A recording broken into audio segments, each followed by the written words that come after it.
show. Okay, hello everybody on StreamYard. We are going to go navigate and open up all of our other portals here. We're going to go live on Facebook, everybody. And we have a new intro, and I forgot to put the, let's see, this meeting is being live streamed. Got it. Boom. Okay.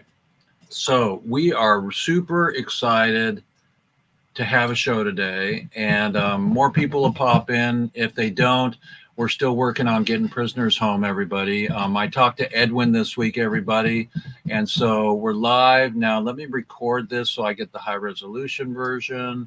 Stop live stream, more record. There we go. Okay, and record. Come on. Record. Come on. Here we go. Okay. Recording in progress. Sometimes you have to use some lube to get the computer going at my age. So it's a beautiful day in the neighborhood, everybody. It's Jeff Eichen here. I got no music in the background, but I finally climbed the ladder and put my green screen all the way up in my studio. So we're looking a little more professional today. And like I said earlier, we have been in touch with Edwin Rubiz. He's been in jail for 26 years. And he calls me. He calls me and he says, "Hey, buddy, did you get my papers to fly out here yet?" And I said, "No, buddy." So not nobody, but nobody. And so it's really a blessing to be able to be an advocate for people. Yesterday, I handed off a luggage with a pair of Asics shoes, size 7, a beautiful polka dotted wool jacket that I got at the coffee house that was on the free table. And it was just everything's dropping into place cosmically for a suit, you know, for, I was going to say it, but somebody who didn't want to be on the planet came to my house and then was disappeared for 2 weeks. The police came to my house a week later. I scolded them for taking so long. Then they found her because I needed to sign the paper for missing persons. We found her. She came home yesterday. My friends here with the 9-bedroom house up on the Hood Canal River are housing her. They've done it before. So everybody take somebody in this winter. Bring a jacket to somebody. I know you have 10 jackets. It's becoming winter and it's fucking cold. What I like to do with jackets, everybody, and again, this is Jeff Eichen with WEEDSDAYS, episode 178. We're really excited to be with you today. But, you know, we're very humble. But the idea here is with jackets, take 2 jackets like I did, walk up to that human and say, "Which one do you want?" Then they get the experience of interacting with the human, not just throwing something out the window like $1 or $2, and they feel better. They feel more grounded. So with my friend that came home from the psych ward this week, which is just really important for me to share this information, that I helped another soul stay on the planet. I helped to find her. We found her. We got her housing right now, and they're empathetic and compassionate. They know how to do this, they've told me, and I just met them. And it was raining like cats and dogs last night. And I met her in her BMW and she got out and she said, "I just took the kids here and I just took the kids there." And my partner got, you know, the gal in the, you know, from the psych ward, which is a 2-hour drive. She was too tired to have dinner, Jeffrey. And I handed over a luggage. It was a beautiful piece of luggage on roller wheels, like a Swiss Army knife one that I got at the Goodwill. And I spent a good little deal of money, more than 50, less than 100, on getting her goodies, undergarments, and she requested a snugly warm, you know, flannel shirt and this and that. And I got her some slippers and some Adidas running pants and everything like that to make her feel wanted. Now, Edwin Rubiz down in the corner of my little square here has been in jail for 26 years. Please, please, please donate to the Relief Foundation, not only for our concert, for all the other prisoners we're going to raise money for, but for people like Edwin, we'll give it to the people over at one of the other portals that will deliver the money. They give commissary money every week, every month. And so we have a great network already built up, everybody. I met Tommy Chong maybe 6, 8, 10 years ago. And so throughout all of my connections and everything, we're going to blow this up. We're going to make it louder. We're going to be prouder. And I've been at it for 30 years. You know, here, this is, I found my vest today, and this is my activism vest that I wear. And there's some really cool buttons on it. So wear your buttons proud, you know, and you know, just have a, you know, no new prisons, you know, right here, no new prisons. And, you know, the indigenous people, we're working with Donald. Donald may come on today here in Washington State. He's working with Lakota Hemp. They want to build 1 million acres and make hempcrete. I mean, come on, to build homes out of, okay? Hempcrete is really important, but this proves nobody should be in jail for a plant. So let's go around the tube here, introduce everybody, then I'll do my intro, and I got a new intro for us. So Jeannie, introduce yourself and give us one line of encouragement. It's World 420 Day, by the way, everybody. It's World 420 Day. World 420 Day, Women in Weed, we love you so much, always thinking of you, always. And got the prisoners on my mind always as well. I have more than one word of encouragement. I brought on a guest today that's going to encourage us all. This person is running to free, to end prohibition and free weed for good. For good. And he's going to do it in his own words. I'm not going to speak for him. Wait. But he doesn't look like me. He's got a different color skin. Oh, my God. Oh, my God. I can't work with that guy. We are all the same creatures, different only in our features. That's what we are. And we have all the kind of abilities when we come together over weed. And we're going to do that, not only today, not only in our hearts, not only in ourselves, but we're going to do that with our food, with our water, with our care and our nutrition and our lifestyles, because we need to, because we have to, because sharing is caring is love. And we are here to build and sow the seeds of a higher love. Okay. Well, didn't the Beatles write a song, Come Together Right Now Over Weed? Over weed. Over weed. It should have been over weed. And if John Lennon was alive today, Wait. I know I can speak. I know I can speak on his behalf. He would say it would be over weed. What's his name? What's his name? His name is Michael Boris. Michael Boris. We love you, Michael. Thank you for being on the team and everything. And don't forget, everybody, the new peace sign is weed. I coined that at CannaCon about 10 years ago. And some guy I met like a few months ago or in a few shows ago, in Vegas, he says, Jeff, remember you did that? And we're using it still. So that's weed. That's peace. And that's F Schedule 1. So 3, 2, 1, everybody. So here we go. We got Russell here, and we've got, you know, because you're wearing a Star of David, it opens up last week's show. I talked a little bit about marijuana last show. I talked about love and hate and healing the planet with people getting along, you know, because of Hamas, because of the Israelis. And I'm a Jewish guy, and I went to a bat mitzvah last week. Let me get my mic up here. I went to a bat mitzvah last week, and it was the sweetest thing ever. And then I was listening to How Can We Dance When Our Beds Are Burning? So introduce yourself, brother. I am best known as Medicinal Mike. I had the first cannabis education show on FM and then syndicated it to 5 states after. I've hosted more cannabis events around the world, 9 different countries, including the Las Vegas Hemp Fest, Boston Freedom Rally, all the hemp cons, Puerto Rico, just everything everywhere.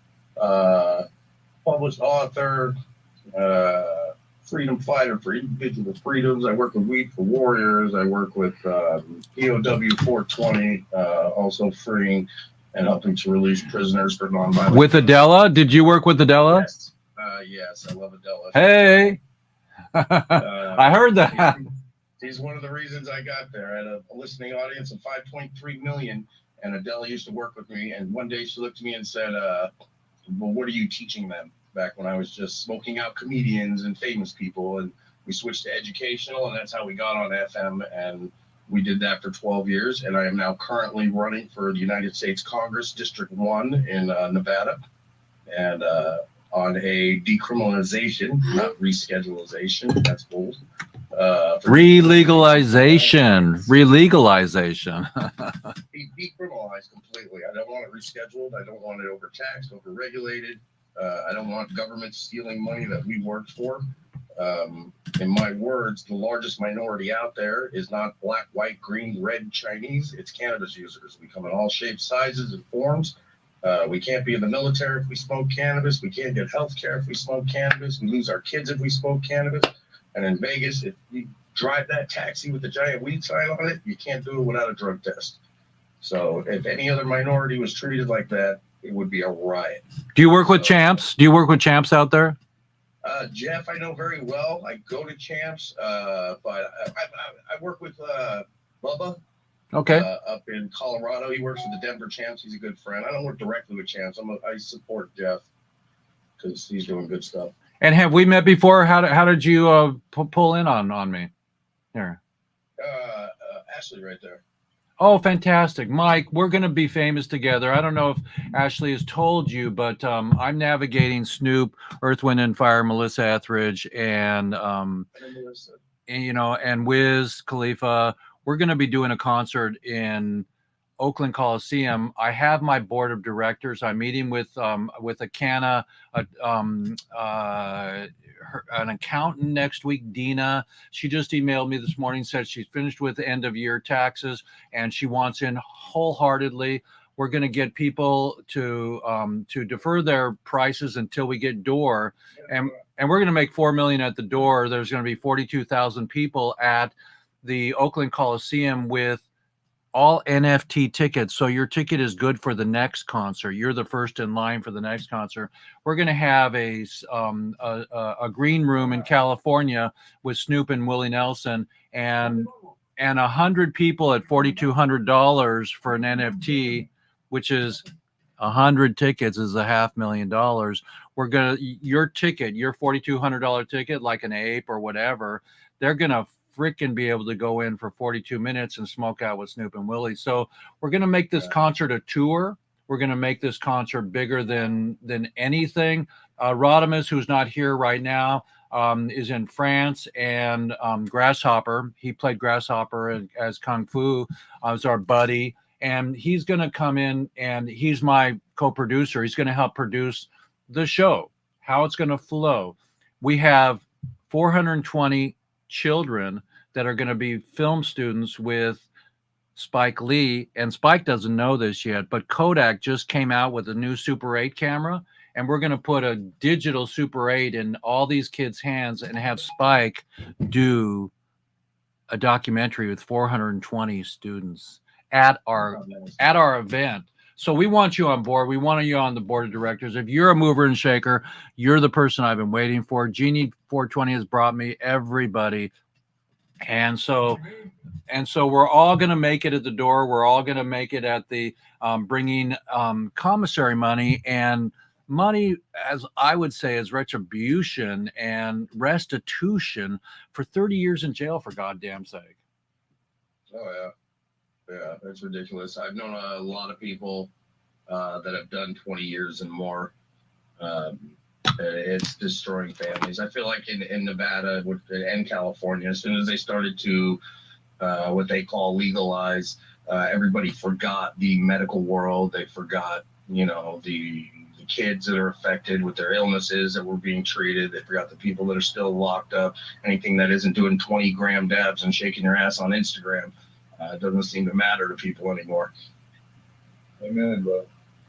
Yeah, it's really you know, again, I come back to your Star of David. It's a very unusual time. The kids are going to have PTSD, not only who lived there and had their parents bombed or their brother bombed or a charcoal baby on a bicycle bombed. You know, those kinds of things are not my normal speak. But if we stay silent, fuck, we're not going to be able to share with the world that that's what's going on, and that through our concert we're going to have an educational camp. We're going to, I mean, I want to pull everybody into this freaking knowledge base that we have been navigating for so long. Jack Harrer gave me $301 bills, and I flew the initiative in 1995 to Sacramento because they were all stoned. Now, back to and I did. I walked in with my khaki pants to the Sacramento State Capitol, and I handed the initiative that made marijuana legal for the first time. So I'm an OG, and it's glad to meet you. Glad to freaking, you know, get in trouble with you in a good way. That's going to be able to make a documentary and send a 10-minute doc to Joe Biden and Kamala. So we need. I was literally just on the phone with Dan Harrer not 20 minutes ago. Oh, well. He had an event November 29th. He got his father's name back, and they're doing the real Jack Harrer Cup at the Nuwu on November 29th with Dan Harrer running it. Dan and Jeannie are family friends of mine. I awarded her the Lifetime Achievement Belt. It's a big wrestling belt. It looks like cannabis at the Las Vegas Hemp Fest for all the work she does. I do this around the world for people who do a lot of work, but they don't profit. So he's made amends with the name. What he did is he went to court, sued, and won a $250,000 lawsuit. So, which the gentleman that he sued is not paid yet, and the guy he sued, which I'll tell you, Randall Foreman is garbage. He's a leech and a pariah on the community, and he's out after profit and nothing more, and willing to take anybody down and gets in the way of his dollar. And Dan Harrer, thank God, won his case, got his father's name back, and me and Pony Boy from Los Marijuanos, you know, a lot of followers of Jack Harrer dream are making sure that Dan and Jeannie Harrer are very successful at what they do. Well, Mr. Mike, Dan and I spent almost a year, and then he pulled the plug on the Jack Harrer Memorial Golf Tournament to raise the money for the prisoners. So we're going to pull that off, and I'll come back in. I'll re-up with Jack. When is the cup? That will be November 29th at the new dispensary in Las Vegas. And yeah, he had a lot of legal issues that were binding his hands for a while. He fucking pulled out and he said, Jeffrey, tight lips, sink loose ships or whatever, loose hips or whatever it is. And so I recognize exactly what he's been going through. And I was there with his dad. And so he cried with me at an event in LA. I'm from Los Angeles, and he cried with me one day when I was interviewing him. I told him the story of his dad giving me three $301 bills to go fly. And I went to Southwest in 1995, paid cash, flew the initiative up there, for everybody, for Ed Rosenthal, for the whole team. I know, Ed. Yeah. I gave Ed a belt, and he got a lifetime belt. Yeah. Well, yes, sir. Please let Dan know that we're still growing his father's excellent cannabis here in Texas. Here's some of it right here. Oh, nice. Yeah, rare, brother. We love it. It's got that smell, right? You always know the Jack strain. Well, Dan told me that the Jack strain Dan actually told me, Mike, that he had to lay down a bunch of Jack strain because it had a disease in it. Well, they took, I remember somebody got real pissed about that. Remember? Drove him in the truck. Yeah, he was driving them through the truck, and they were transporting them. And actually, a couple of the plants got sick, so he took out the whole batch. So, yeah. He didn't want that to spread. He didn't want to take the chance. Yeah, but my knowledge of that story was that it was throughout the whole industry. No. It was one humongous grow. Okay. Not the whole industry. Okay, great. Oh, phew. Okay, phew. Well, what's the deal? What's the deal on weed? going down to $3 a gram and it pulling the plug on, small growers. I mean, what's the future? What's the future? So what's happening now, and I'll tell you for Nevada, is we traded our souls for what they call legalization. And we agreed to pay a 36% tax, and in exchange, they're going to give that money to the kids, to the schools. We are ranked 48th in the country. We have the dumbest kids next to Alabama and Mississippi, which is insane. We get $12 billion a year coming into the Nevada school systems. We have a superintendent that makes $411,000 a year, and the teachers make $50,000 a year. And teachers been there 7-8 years. They just had a school board meeting where they are arresting teachers and flipping out. What?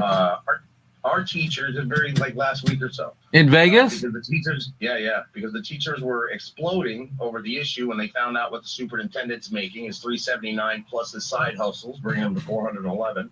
Wow. And teachers can't protest out here. It's a law. So the students have come together and started protesting for their teachers. And what's happening is there's a quote unquote slush fund and a state surplus. And your state surplus is, I believe, 2.2 billion. And your slush fund is not supposed to be more than 20% of that. So ours, if my figures are right, is about 540 million too much, which 25 million has gone to the culinary union. And this is non-transparency money. You don't get to know where it goes. But what we do know, $0 went to the school system. So we're pissed. It's like, hey, we put up with everything. You make us live outside of your system. And the roads are still bumpy. Right. We don't get to be Americans in America. We don't get freedom, but we'll still learn to function. We'll still learn to be successful. Now we own, publicly traded CBD companies and THC companies, and we've all gotten through and built businesses and lives and raised our children. But now you're going to steal our money and devo us right at the end and just go, okay, we'll let you have this, but we're going to keep 36% of everything you make and just, screw it off and become a place of overtaxation and overregulation. And nobody's doing anything. In fact, there's one person, Chris Marshall, I believe, on the Democratic Party that's trying to come out with a cannabis reschedulization. And they just did this SAFETY Act. The SAFETY Act now says you can take all these millions of dollars you guys have been saving in your walls and your floors because the banks wouldn't take it and bring it to us. We're willing to take it now. We're willing to count your money. We're willing to tax you on it. We're willing to freeze your account if we feel you owe us at the end of the year and you didn't give us enough. And it's like, gee, thanks, guys. In here in Las Vegas, there's one in California. You have like one black guy who owns a dispensary. The rest are non-minority.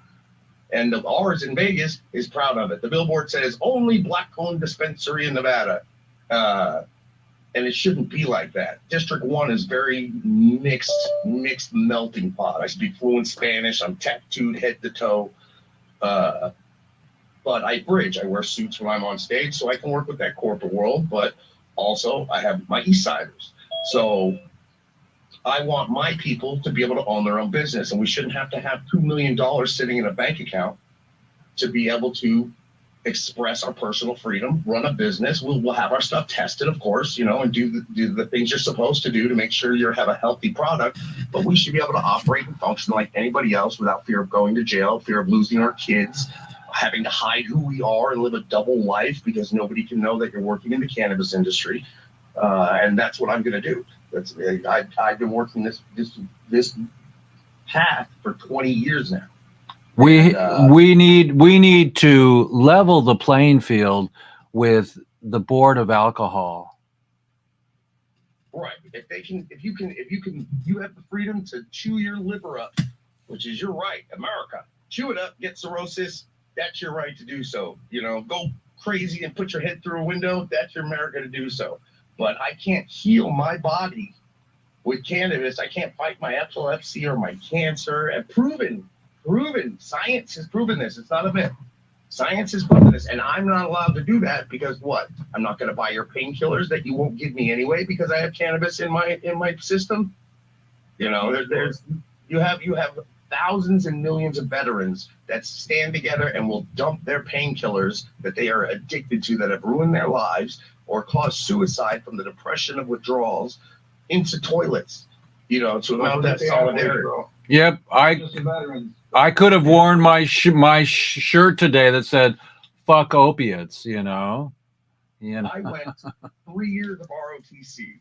Right, I was ready to go Navy, and I enlisted in the Marine Corps at 17. They kicked me out a week later for cannabis. So 2 weeks later, I enlisted in the Army, right? Because I added my blood. So I enlisted in the Army. They kicked me out third day because I had cannabis in my blood. Now, how many hundreds of thousands of people over the last 20 years since I enlisted do you think they've done that to? Gung ho, ready to go, and they kicking them out. How weak do you think our military is right now? Because they have just excused hundreds of thousands of strong young men and women ready to fight for their freedom and defend their country any way they can if they have cannabis in their system. And they'll put pre-service drug abuse general discharge. General discharge means, it's not like you're here, it's not like you're not. But that pre-service drug abuse that they write on that paper, they intend to ruin your life. You're not one of us. But we prove over and over again that we don't have to be part of that government system to be successful in that system. We're creative. And now that they're not raiding wheat farms, because they can't, they've worked out a way to get all our money, they're raiding dairy barns. So now there's these little farmers with cows that have men with machine guns kicking in the windows and the helicopters and the trucks, and they don't know what the hell's going on. And, you know, me inside, I'm kind of giggling because I'm like, hey, guys, don't worry. We already figured out a way around this. We're going to have, you know, the chocolate milk sesh. You're going to be fine. But you're going to see people now going to prison for 20 years for milk. And they have signs up right now going, our careers are going to be illegal. What do we do? And they're all scared. And I'm like, this is the world. Now, welcome to all reality. This is what we've been dealing with since 1936.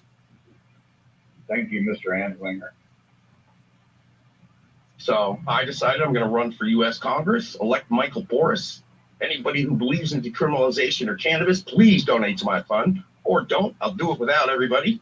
But it's going to get done. It's my life's work, and I've never put my mind to something and not succeeded in it. Best of luck, brother. I love what you're talking about. I love what you're saying, man. Yeah. And people's mouths do one thing, but watch my feet move. Google me, everybody. About the opiates, you know, I played football. I was a bodybuilder, powerlifter. I couldn't tell anybody I was using cannabis, and I worked for the airline industry. We couldn't say shit. Nope. You know, your whole life would have been destroyed if you got caught smoking one joint. But you know, when I broke my back, they put me on hydrocodone, they put me on hydromorphone, they put me on OxyContin, and I had people's lives in my hands, Michael. And that's bullshit because the government, the DEA allowed me to work and push airplanes with machinery that could move mountains. I was high as a kite. I would have much rather been high on this, and I would still be healthy, and I wouldn't have to stand pacemaker. Opiates and benzodiazepines ruined my life. I used this wonderful plant to get off of them.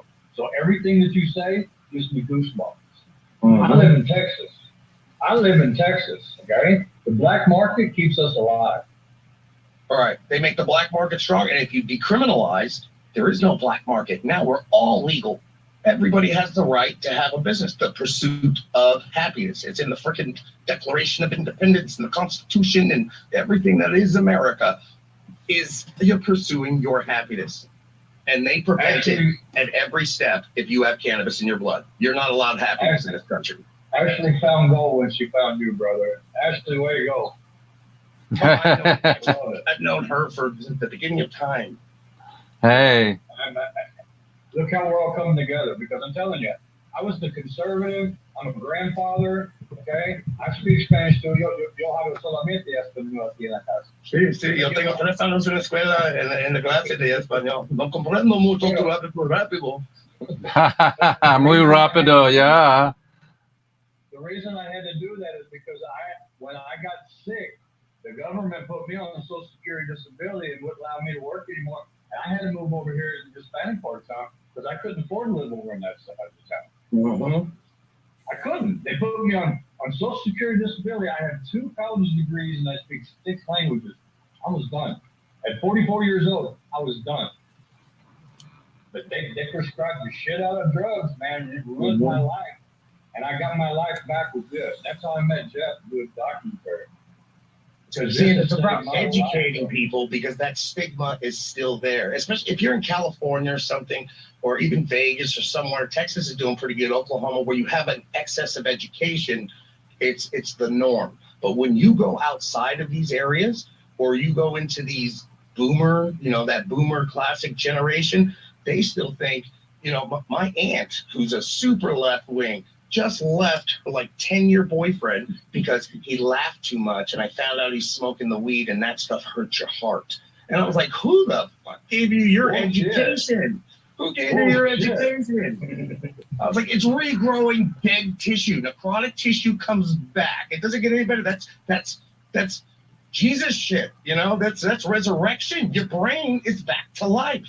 It can't be all the way dead, but if you need a testimony, please feel free. I do. Yeah, I do like crazy. I travel to Argentina. I'm hooked in with the cannabis industry in Germany, Argentina, and Mexico. My wife's from Mexico, so we travel a lot. My ex-wife's from Mexico. My daughter's Hispanic. I love it. The Hispanic culture has been wonderful to me. So everybody, I couldn't afford the divorce, so I had to just deport her. everybody, this is Weeds Day. This is Weeds Day, everybody. And behind the scenes is Mike, our new dog. And we're going to be running with the dogs, getting him in an office.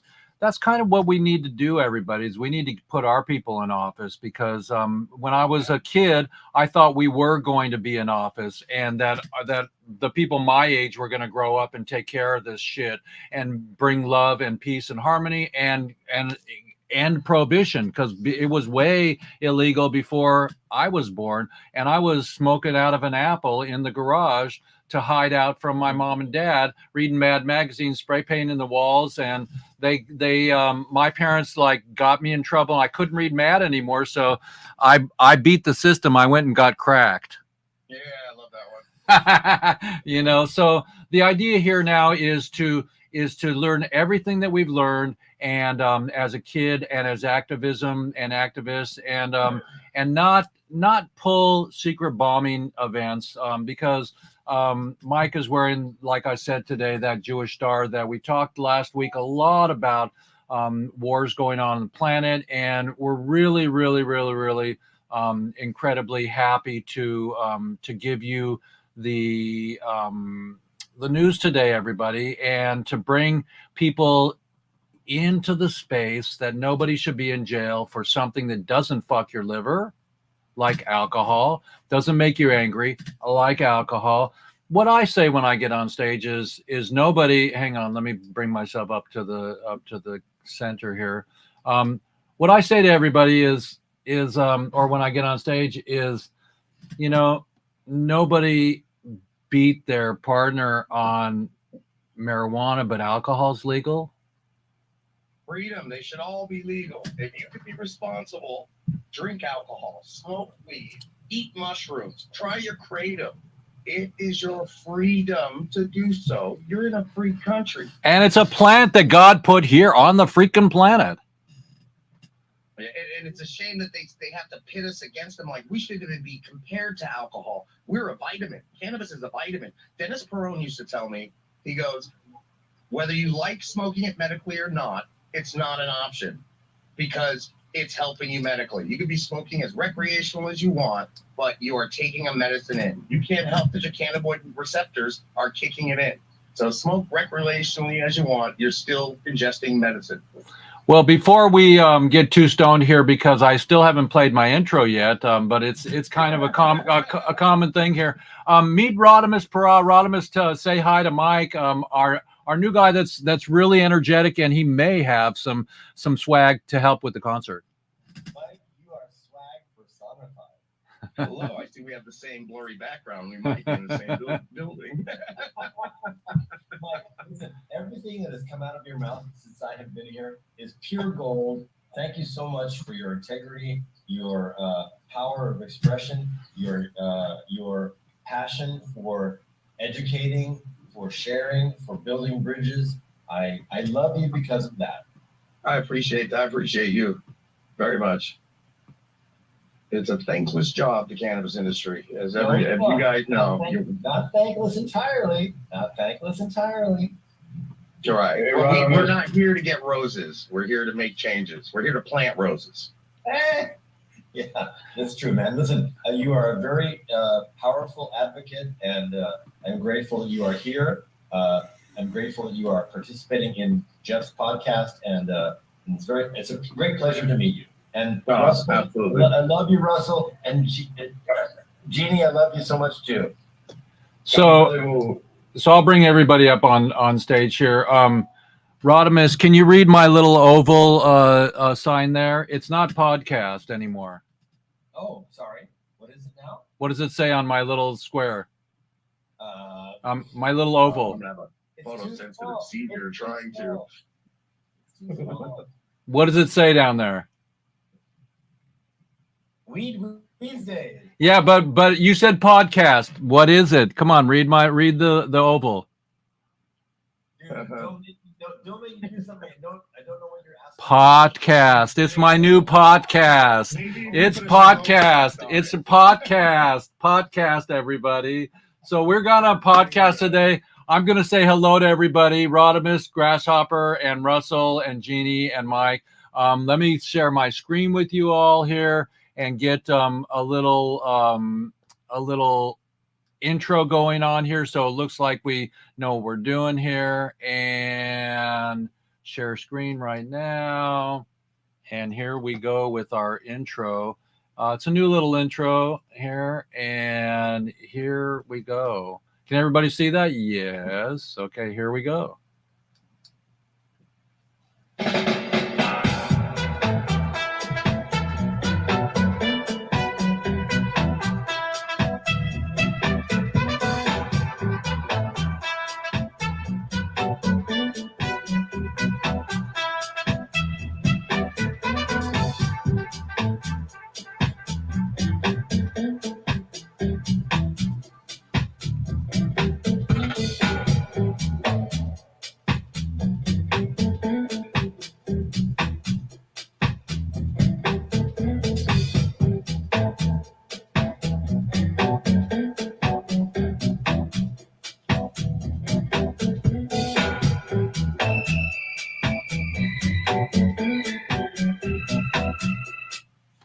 Episode 178, everybody. That's Jeff Eichen here as your host. And we've got a really great little bunch of squares out here today.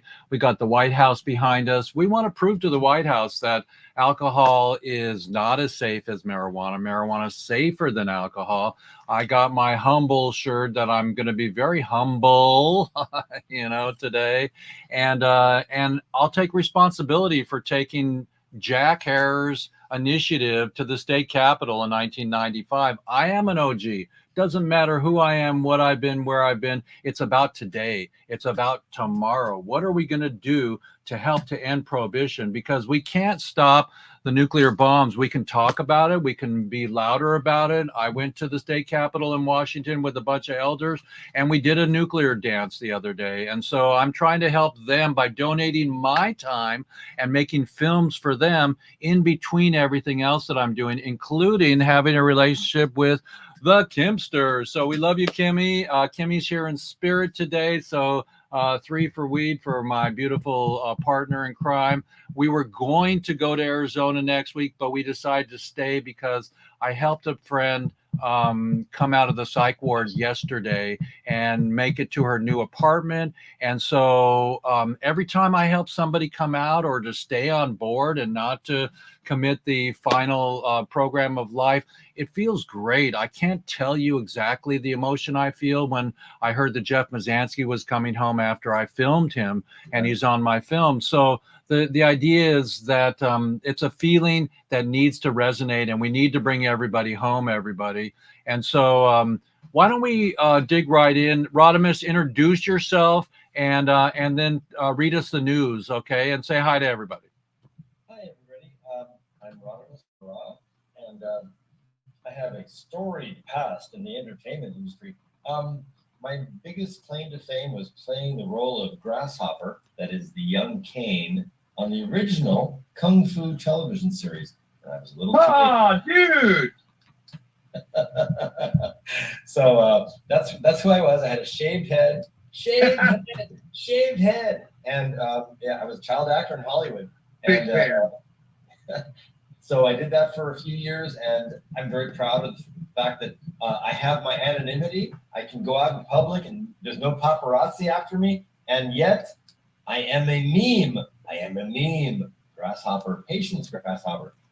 You have much to learn, Grasshopper. That's me. And, you know, I just lucked into that. It wasn't something I created, but it's something that I guess on some cosmic level I was meant to do. I was familiar with Eastern philosophy before I had that role, and it has shaped my life, and I take responsibility. How old were you? How old were you? I was 11, 12, 13, and 14. Wow. And now I'm 63. So anyway, yeah. So anyway. Next year you'll be a Beatles song. Next year you'll be a Beatles song. I saw every episode, every single episode. Anyway, yeah, a very important show. I think it really helped a lot of people to come to terms with what they wanted to do in terms of their philosophical interests and their martial arts interests, etc. So I had many people tell me how important that show was. I'm very proud and humbly grateful to have been a part of it.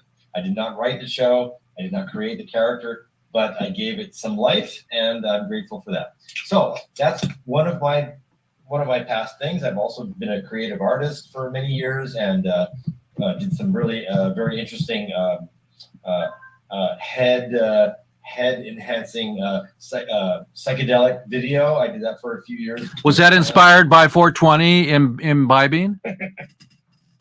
No, probably more like mushrooms and LSD, but that's another story.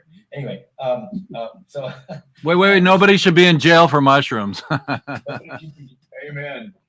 Exactly. Anyway, Except for the guys who own Pizza Hut. Those things taste like crap. so that's funny you should say Pizza Hut, because the last movie I ever did, I actually talked about Pizza Hut. It was a film called Red Dawn. That was my last feature film. I remember Red Dawn. I was in Red Dawn, and I actually uttered the words Pizza Hut in that movie. So anyway, What? funny coincidence. Anyway, enough about me. I'm dying. Rodimus, I just sent you the link on Messenger in here for the news. Can you see if you can get that and read the news? I am glad to do it, Jeff. Let me go ahead and get the chat open here. And Okay, do it in the grasshopper voice. Oh. No, I'm kidding. what exactly is a grasshopper voice? Anyway, right. So here we go. Yeah, the MJM news for today is story 1: the demystification. While many marijuana enthusiasts believe that components called terpenes are responsible for strains' distinctive smells, a new study published by the American Chemical Society has identified previously undiscovered cannabis compounds that challenge that conventional wisdom of what really gives each variety its unique olfactory profile. The research, conducted by a team of scientists from marijuana extraction and testing companies and published this month in the journal ACS Omega, says that, quote, while aroma is a key property in the differentiating cannabis varieties and user preferences, the importance of terpenes appears to be overstated. Terpenes, which make up about 1% to 4% of the total mass of cured cannabis flower, certainly do contribute to marijuana's smell, the authors wrote, but they, quote, in general, provide minimal information regarding the unique aromatic attributes of many cannabis varieties, unquote. Even among clusters of strains with similar terpene contents, for example, odors can vary widely from one to the next. Varieties across both sweet and savory exotic classes often have very similar terpene profiles, indicating that they are not the driving force behind the unique aromatic differences. The report attributes much of those in-group differences in aroma instead to what are called flavorants, a class of chemicals that includes esters, alcohols, and other compounds. Like terpenes, flavorants are categorized as volatiles, and they typically spread easily through the air. Flavorants can also create similar aromas between marijuana varietals that have different dominant terpenes, the researchers found. Analyzing the volatile chemical profiles of 31 ice hash rosin extracts, they wrote, quote, "We identified a myriad of non-terpenoid compounds that strongly influence the unique aromatic properties of cannabis. In particular," they continued, "we identified a new class of tropical volatile sulfur compounds, that is VSCs, that are a major contributors to certain varieties with a strong citrus or tropical fruit aroma, while scatol, that is 3-methyldol, a highly pungent compound, was identified as a key aroma compound in savory/chemical varieties," unquote. TJ Martin, vice president of research and development at the extraction company of Abstracts, said in a company release that the team, quote, "found the correlations between key minor compounds never before seen in cannabis that produce some of the most desirable aromas. Quote, "After analysis by our sensory panel in tandem with our analytical data, it became evident that terpenes, while essential in producing many of the typical aromas in cannabis, do not necessarily differentiate many varieties with distinct scents," he said. Now, ladies and gentlemen, if you can make sense of all of that, then you are a little bit more advanced than I am. And that's me for now. That's it for the Canon News for now until Jeff tells me to read more. Thanks a lot. Okay. Well, we're really blessed to have you on the show, Rodimus, and bringing your swag and making the news happen. There is a second story there, is there not? There is, and I will read it as you ask me to. Okay. So, holy moly. Look at that. Snatch the bud. So we're gonna, Mike. We're gonna do an advertisement for our concert that we're planning to have with Snoop and Willie and everybody. We're gonna and Rodimus has finally agreed to snatch the bud. So maybe we'll get Tommy Chong or somebody incredible like that to play with Rodimus and to do a series of commercials for that, because we're going to pack the stadium. Snoop sold out in like 12 minutes in 2019, and then we had COVID, and the concert arena already said we would love to have Snoop back for a concert. So snatch the bud. We love you, Rodimus. Read the second story for us. That would be great. Okay, let me go ahead and pull that up again. And here it is. And the second story. Thanks, Jeff. Okay. The NCAA panel formally recommends removing marijuana from banned substances list for college athletes. The National Collegiate Athletic Association, that is NCAA, committee is formally recommending that its divisional governing bodies remove marijuana from the list of banned substances. Woohoo! For college athletes. Yay! The NCAA Committee on Competitive Safeguards and Medical Aspects of Sports said on Friday that members met this week and decided to advise all three of the association's governing bodies to introduce and enact legislation to stop testing and punishing players for cannabinoids. Woo! Finally. Man, you guys don't know how many freaking drug tests I used to fucking sweat out before a game when they would, oh, it's time to take a drug test. Can I Oil change. Russell, can I continue reading now?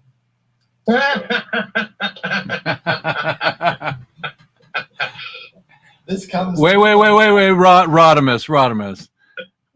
Rub your heart next to his pacemaker and say, "I'm sorry, Russell." Come on, I'm keeping peace in the house here. Come on. Russell, we saw you look like a puppy dog there. So. Jeff, can I continue reading now? Oh, man. Get going, man. Okay. This comes 3 months, three months after the committee first signaled its interest in formalizing such a recommendation. In June, it said members would be soliciting additional input before potentially taking action in the fall, and it's now fall.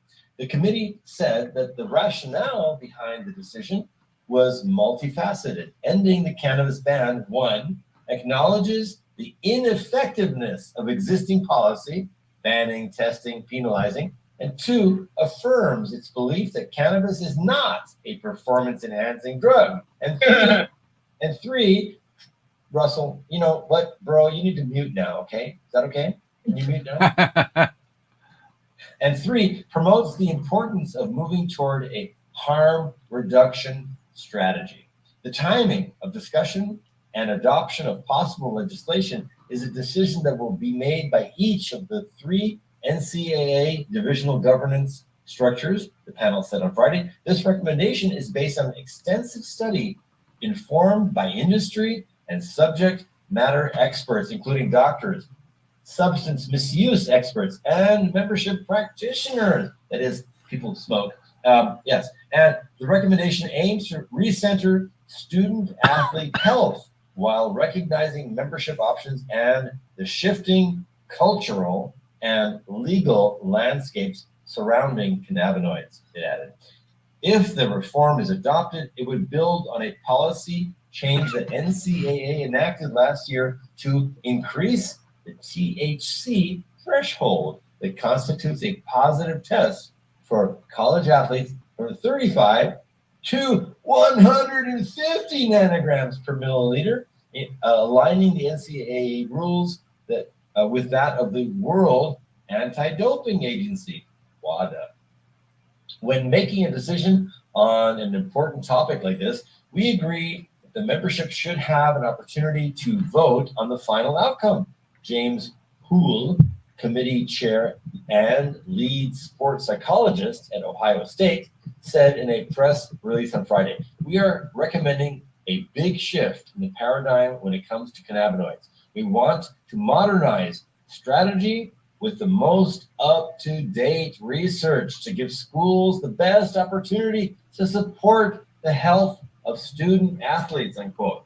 Wow. The committee further recommended that at the same time, that government bodies should remove marijuana and its constituents from the banned substances list. They should develop, quote, a robust educational strategy to accompany a potential change to cannabinoid legislation, unquote. This development is part of a theme that's emerged within professional athletic organizations amid the state level marijuana legalization movement. Thank you.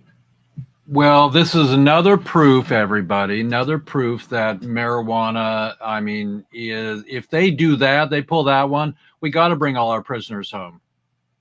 Well, that's a bunch of bullshit. The reason that they're doing it is because they're paying their players $3 million a season now, like the pros, and they don't want to lose them because of a drug test. That's the whole reason that they're doing it. They're going to tell you, oh yeah, the health and this and that. The only reason that they're allowing it now is because they're paying college football players. Like they paid us under the table. And Rodimus, I thought you were done, so I apologize. No. All I'm saying is whatever it takes, Russell, whatever it takes. I was the last chuckle there, Russ, and you took a bullet for me on that one, so I appreciate that. All right, bro. All right. Whatever it takes, I love that, yeah. Athletics doing this, though, guys, really. We have come a long way. As a nurse and this, I got to say, in the medical side of this too, don't you think that they finally realize that putting these people through surgery and putting them on opioids and the whole system of life and death into this realm, don't you think that they figured out that cannabis costs far less than that, makes them healthy, happy, and why not?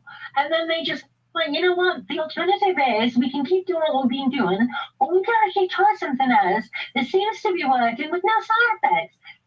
All cannabis is medicinal. The side effect is recreational, and it's going to help you. It's going to heal you. It's going to may not cure a broken bone yet, but it's sure going to make you feel better about those broken bones.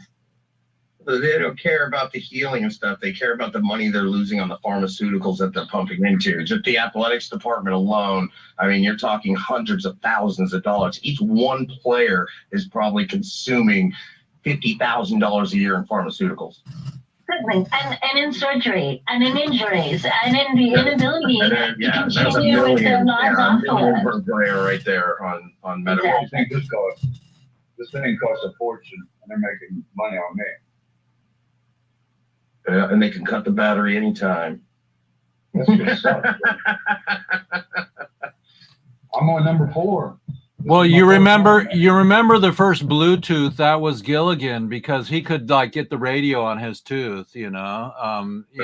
He was on a desert island and they didn't have weed there. Maybe they did. I mean, whoever wrote those freaking episodes way back when, Get Smart and I Dream of Jeannie, you know, they were smoking weed, you know, everybody.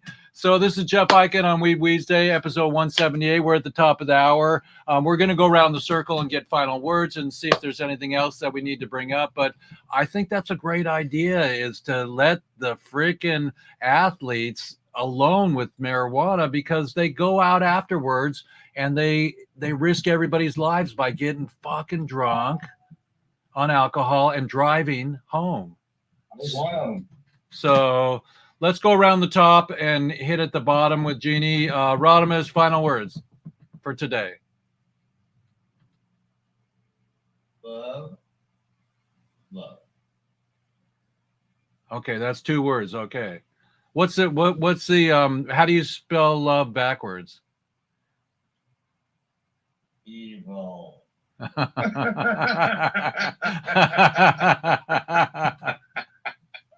Okay, Russell, your turn. Final words. Guys, I'm healing wonderful. The brain injury is hardly noticeable. Thank you for allowing me to participate today. It's wonderful to see everybody, and I'll be back next week.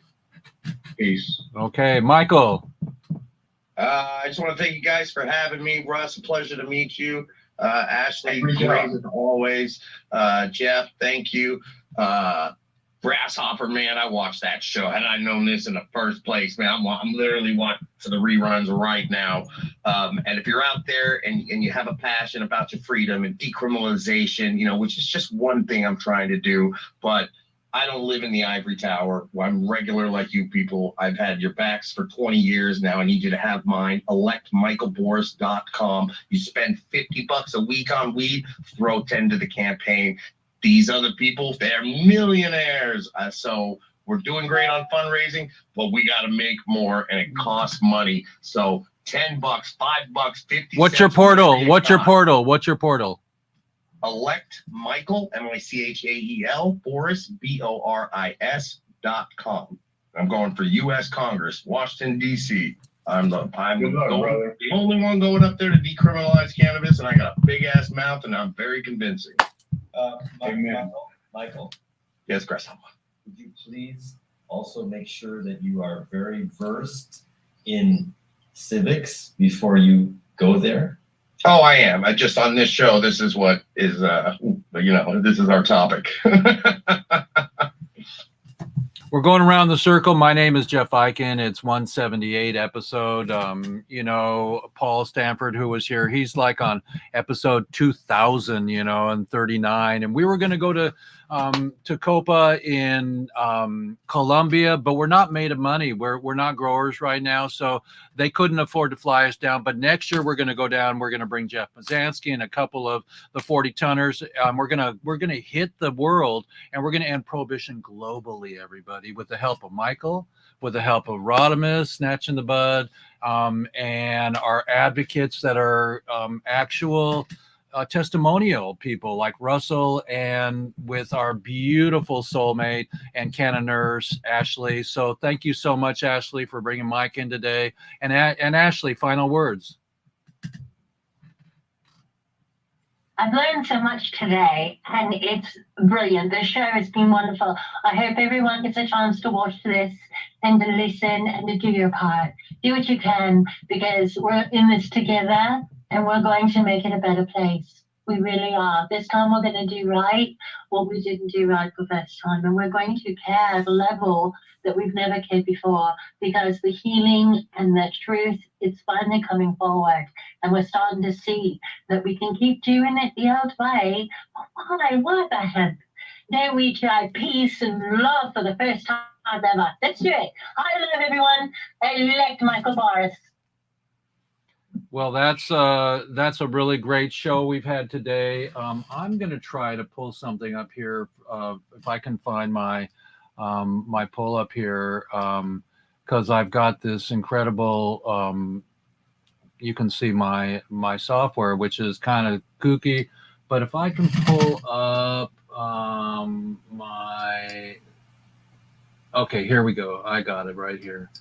Okay. When you see Jeff Basinski, please send him my love and blessings. He's a great dude. Totally. Yeah, I was in jail with him. I mean, I didn't Oh, wow. I didn't live there. I went to Missouri. I filmed him, and he's in part of my movie, the major part of my movie. And we've gone to DPA in let's see, we were in DC with Jeff Mazansky, and he slept on the floor with us in our hotel room, and we showed our movie, and Dan was there and a bunch of other lawyers, and just it was an incredible experience meeting the prisoners there. See, our concert's going to have all the prisoners that are free from Freedom Grow, and they're going to come in a dragon, and we're going to put them all up on stage and open the concert with Earth, Wind, and Fire singing September Song. And we're just going to, you know, all the proceeds will go to their families. They were out of the workforce, everybody. These humans that were in jail for marijuana for 30 years. And there's plenty of them. We have a list of them. I have that organized. And when we get the money to get the deposit to put down on the freaking concert hall, we're going to blow this thing up, and it's going to be beautiful. And no one's going to forget it. I mean, you know, the Concert for Africa, We Are the World. They've done it so many times. Now we got Weed Are the World. We need to do our Life or Gladness movie about the gladness of lifers, you know. And we cannot smoke and have a clear conscience until everybody's out of jail.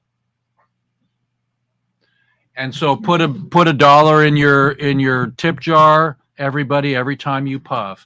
And then once a month, send it to me, and I'll send it to Freedom Grow, and Jeff Mazansky will get it, and all their family members will get it, because they deserve to have restitution. Now, restitution is the word that we use to bring a joy to their, just to honor them, you know.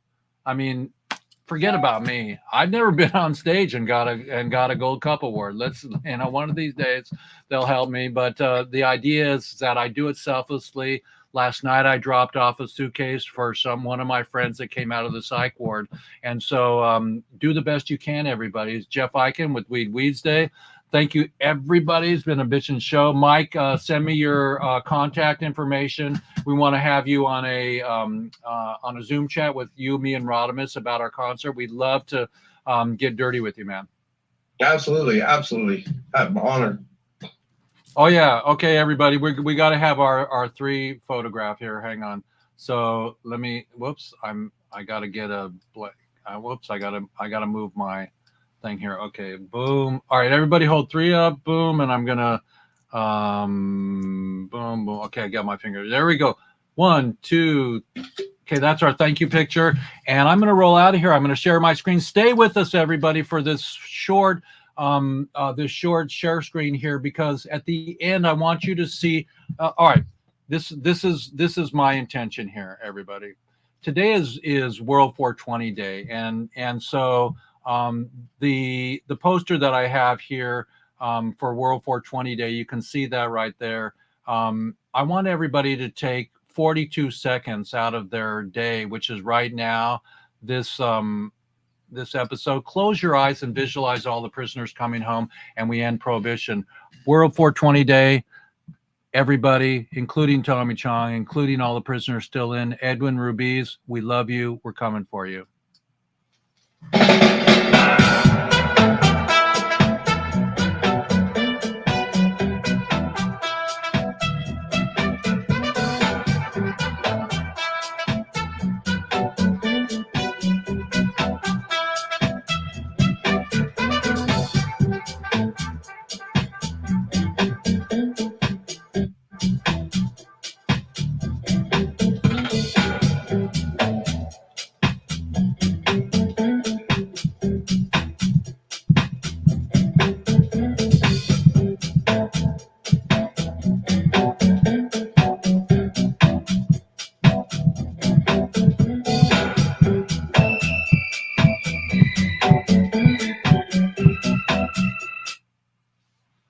episode 178. It's a wrap, or maybe it's a roll. So love you, everybody. And I'll come back just for a second and say, hey, everybody.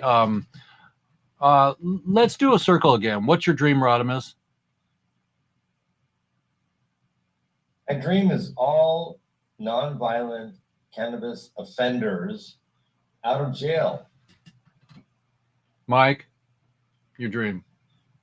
My dream is nobody having to ever go to jail in the first place for a plant, and I'm the one. Just cannabis shouldn't be a crime. Period. My dream is global ending prohibition and balancing the alcohol intention. We already talked about the liver going bye-bye. I don't think anybody has died with esophagus or liver failure from marijuana. Trini, what's your dream? My dream is that nobody has to die alone. Nobody has to feel all alone or be all alone or have their body carved or go into a cycle where they're told that if they don't have surgery, they have to pay thousands of dollars just for a pill. When you can eat something, you can wear something, you can breathe something, that you can grow something and share with somebody that can help them. Nobody belongs in prison for a plant. Nobody belongs in a situation of starvation or being hungry or cold. We can do this. We can build a better future. We can grow with it. We can free it. We can free each other. We must. All the accountabilities are before us. Why the hell not? I have one more dream, everybody. That we elect the grandmothers to rule the planet for the next 100 years. Grandmothers, unite. It's not about TNA. It's about just the grandmothers. They know it all. Actually, the dogs know, the animals. We have a dog, and I think the dog knows everything. So grandmothers, please come in force. And Hollywood, get it. Stop making violent movies and bring back, Mary Poppins. I love to laugh. Ha ha ha ha. Jim Jiminy. And you know what? Maybe it's time Cheech and Chong do another fucking movie, and we're all in it. We're all in it. Maybe we'll get that going with 420 students shooting for Kodak, and with Spike Lee. So that was Rodimus's idea. There it goes. So the big eye in the sky is on you, everybody. It's episode 178. That's all I got. Rodimus, wasn't that your coin? You coined that idea for the 420 kids. Super 8, Kodak. Yeah. We love that. To explain, Kodak recently created a new Super 8 camera that has a digital card as well as a film cartridge in it, so you can have both film and a digital backup at the same time in one camera. And that's kind of cool. It's like a throwback / future / bringing two things together. And we're going to use those at our concert. So that's my idea. Okay, everybody, it's a wrap. Mike, I'll get your shit from. Well, you know what, Mike? Are you looking on the chat, Mike? I am. Let me give you my contact here. It's TELE1. So there's my contact, and you can text me later. Just cut and paste that, and we'll get you on board. Rodimus, I want to really use and abuse you, and maybe he can also do a little PSA for you for your campaign. And we love you. I appreciate you. I love you guys. I thank you guys for your work too. And I really love. I'm just bragging to my girlfriend that I'm like, guess who I'm on the phone with? Remember Kung Fu? The legend continues. The legend continues. Well, everybody, it's been a legendary show today, and we're gonna pull this off. I was listening to Earth, Wind, and Fire with Chicago. They were all on stage in like the 80s or 70s or something like that. And I recorded it. I recorded it on my phone, and I'll get in trouble if I play too much of it, but let me share with you a little bit of this here. They play in Vegas regularly. Let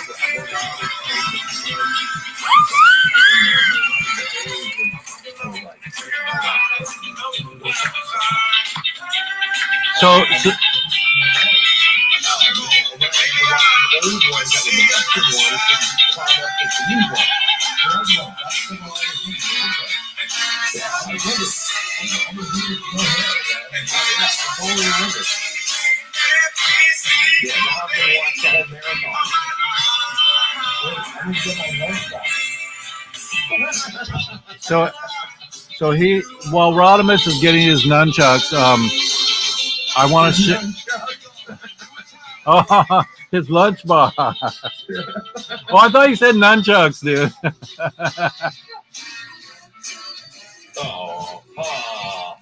Wait, you got it's blurry because of your blur. No, we got it. So it shows up on the main screen. Yeah, that's what you gotta talk, so it shows up on the screen. Because you're on a fourth screen or you're on a single. No, we got him. Run it. So there you go.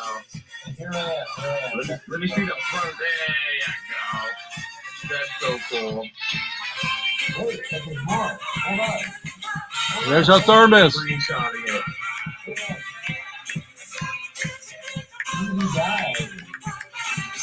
Oh, that's cool. Wait, there's more. Yeah, I love that show. Oh, man, 8:30 was awesome. Yeah. Wait. Remember this? It's a way to find everything.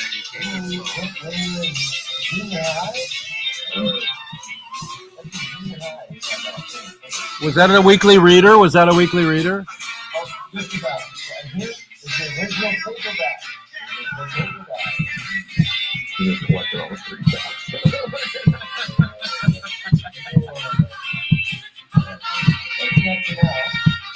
Oh, that's super cool. Are you doing Comic Cons and stuff? No, I wish I did, but no, they haven't written. I've offered it, but they have not written. I could go do a couple people if you wanted to. Yeah,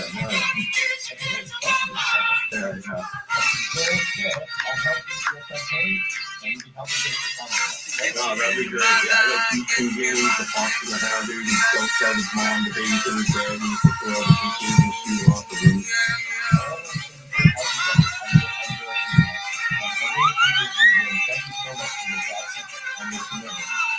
Yeah, well, thank you. People like you to do your thing, I would have courage and I was choose to do anything.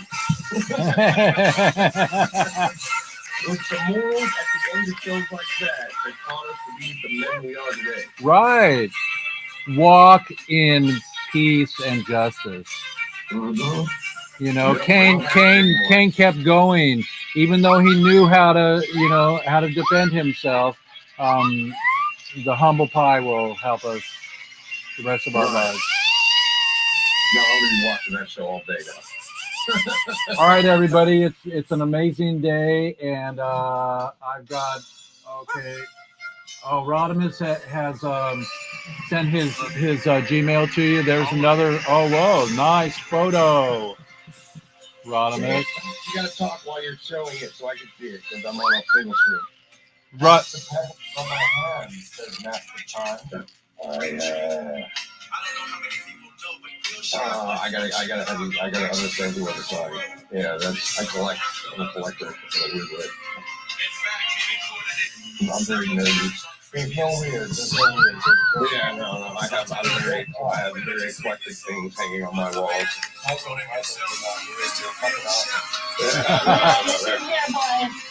There's no such thing as a nerd in a negative connotation. A nerd means that you wear glasses and that makes you sexy. Yeah, I have contacts on. Am I a nerd? Am I a nerd? There we go. Well, everybody, that's all we got today. Earth, Wind, and Fire, we're calling for you. Snoop, we're calling for you. Let's do a concert and let's get Michael elected. Let's get this whole end of prohibition going on. Thank you, Boris, and thank you, Morris. Yep. And thank you, Jeannie, and Sideways. You know, Popped out of the zipper. yeah, you know, and smoke them if you got them. Everybody, be careful over the holidays. You know, the holidays are coming. The weather's changing. Somebody was 3 inches from my car in the middle of the road last night when it was raining like cats and dogs. I live in Washington State. It's starting to rain again. Be careful on the highway. Be careful on your highway also. Find your weed, your strain, and get high in a responsible manner. Don't drive. You know, I only say it really briefly. You know, we'll get you a Uber to take you home, and so the idea here is for all of us to work together and to end this fucking, you know, prohibition.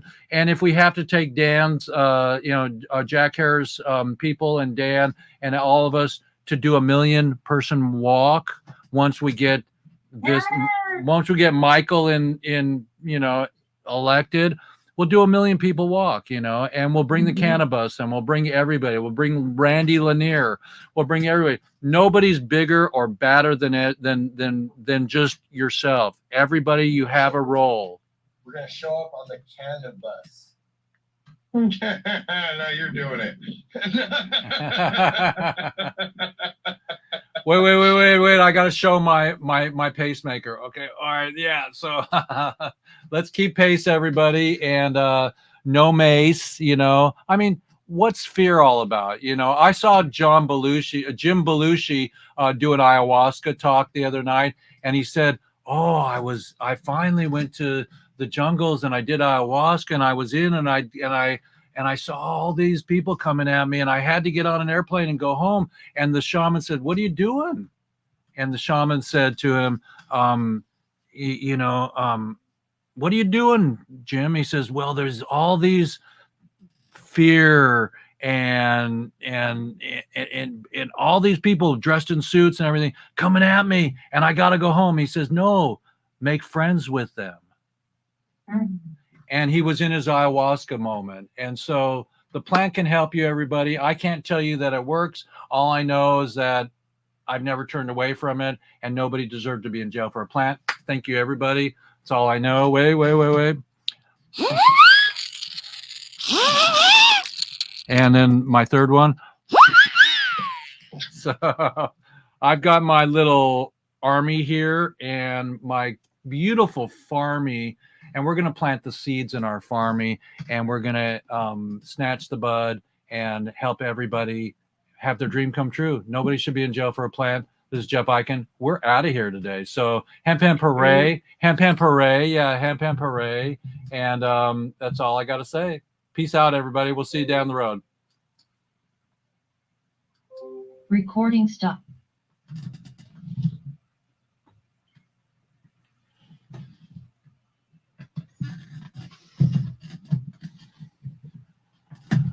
Okay, now what we got to do is figure out our moolah for our baby dog.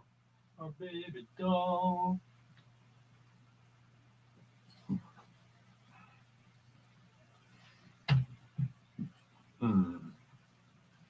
Okay. Got to get you into my life,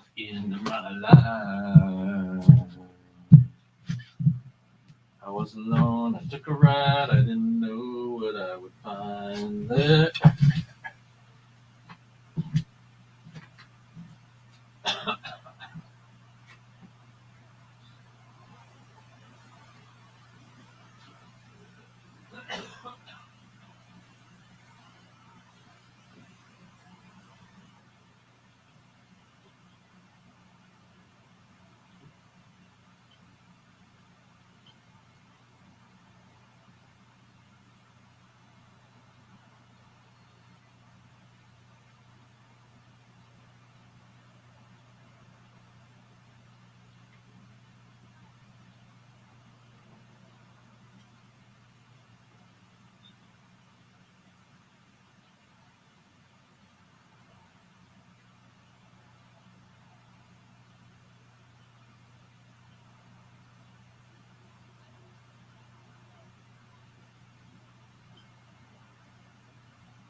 Okay, everybody. Hello, StreamYard. It's Jeff Eichen here, and we are done with our show. Thank you for being patient with us and having a great show today. It was very beautiful and educational, and no one deserves to be in jail for a plan. Peace out.